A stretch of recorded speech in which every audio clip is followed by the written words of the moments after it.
2 વર્ષથી હીરા ઉદ્યોગની ચમક પડી રહી છે ઝાંકી। મંદીનું સંકટ ઘેરાતા હીરા ઉદ્યોગપતિઓને યાદ આવ્યા છે કષ્ટભંજન દેવ।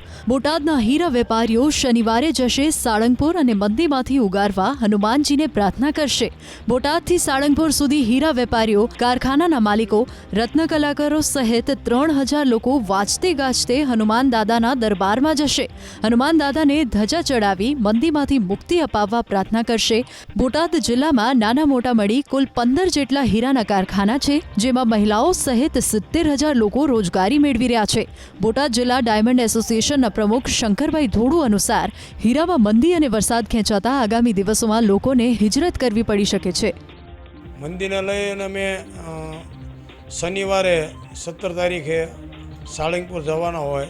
બધા રત્ન કલાકારો, વ્યાપારી ભાઈઓ, કારખાનાવાળા ભાઈઓ, દલાલ ભાઈઓ, 3000 માણસો બોટાદ જિલ્લા ડાયમંડ એસોસિએશન તરફથી હનુમાન દાદાને પ્રાર્થના કરવા સાલી પગપાળા જવાના।